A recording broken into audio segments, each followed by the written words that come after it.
What's up, everybody? I'm Justin Maytap from Room 51, where we talk all things board gaming. And today, I'm coming at you with a Roll for Thought.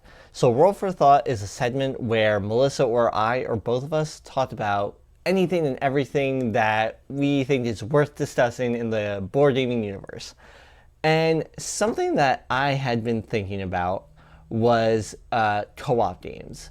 So co-op games are games that I love up till a certain length of time in the game. So once the game starts taking too long, I start to lose interest in the co-op games. For some reason, I don't really like the lengthy co-op games. I like the shorter ones. In competitive games, that's not the case. So inside of competitive games, I mean, I've played TI4, over like probably around half a dozen times. Loved that game, whether it took 4 hours or 8 hours, didn't matter. Loved the game. Games though that are co-op, something about them I start to lose interest. And I was trying to think of why do I start to lose interest after around, I think, an hour and 20 minutes. So I'll actually show you.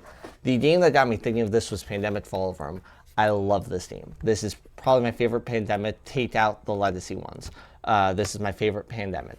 And I was watching, actually, Z Garcia's review on this game, and he even mentioned how this is probably the longest Pandemic. This one does take a little bit of time. I don't know if he actually said the longest, but he did mention that this is one of the longer Pandemics, and it does. It says 45 to 60 minutes still on the box.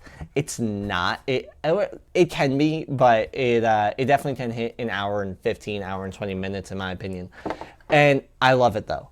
It's because it still keeps me engaged. There's that strategy and tension involved, and especially as Pandemic is coming to a close, I really feel the tension. A lot of times it feels like, holy cow, are we going to make it? Are we going to win? Once the game in Pandemic is going that long, it usually means we're both really close to winning and losing at the same time. So it's really tense and we're trying to figure it out. I think a lot of times, though, co-ops don't have that. Or I shouldn't say a lot of times. I actually haven't played that many longer co-ops. Both the ones I have played, I found that I start to lose interest as it starts to get closer to that end point because it's taken so long to get here. It's taken 2.5 hours to get here. And I hate when it starts to feel like it's taken all this time, but towards the end, we're just wrapping up. If it's a really slow loss and it felt like the loss for the past hour, well, that's boring by the end. If it's a slow win and we felt like we've been winning for the past hour and we knew we just had to close it out, it's kind of boring. Doesn't create as much intensity.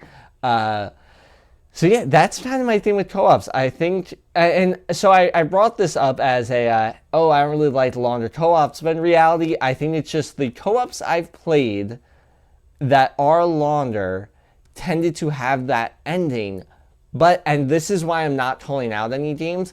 It might have just been my select playthroughs. It might have just been, that's been my experiences with them. I haven't played them enough. And the reality is they might have really fun, dramatic, exciting endings. So yeah, Pandemic Fall of Rome is one that has that for me. I brought all the Pandemics. I brought this one in particular because it lasts longer. All the Pandemics really have that kind of intense ending for me when it's taking longer. There have been shorter games to Pandemic where we get absolutely crushed, and that's fine. And I'm glad that that happens. We're getting absolutely crushed, game ends. Great, perfect, thank you. But if it's a really close one and it starts to get drawn out because I'm okay with that. It kind of feels like, oh man, are we going to make it? That's one of those things that I think a co-op absolutely needs. It needs the exciting ending if it's getting drawn out. If the co-op instead is getting drawn out by its mechanics and just the way the game ends and everything, if it just works out like, yep, no matter what, the game's going to last this long, even if, you had a victory really 30 minutes ago, it doesn't matter. You have to play out the last 30 minutes. In reality, you won it. You're going to win it no matter what. That kind of stings. And I know you can say that about any game. So competitive games, yes, you can say that about competitive games. Generally speaking, though, if a competitive game has that as a problem, that's going to be a problem often spoken about and something that people usually won't like about that game. So yeah, sure, I've played competitive games where it feels drawn out, like the slow loss, but a lot of times those games, if I like them, it usually means that those are kind of the outliers. If it's a really slow loss, it says I messed up really early on, just so badly that's unrecoverable. Most times, though, I find competitive games aren't consistently like that. So let me know in the comments below. What do you feel about longer co-ops? Do you think what I'm talking about with a longer co-op is something that's like, nah, you're dumb, Justin. You just gotta play more of them and you'll like them, or do you feel like, yeah, no, you feel that also, and you also prefer the shorter co-ops even though you like longer competitives? All right, you can follow us on Instagram, Facebook, Twitter at This Is Room 51. You can watch our stream on Wednesdays at 8 p.m. Eastern Standard Time at Room 51 Live. You can check out our Redbubble in the description below. Don't forget to hit that like and subscribe. Thank you so much for watching. This has been Room 51.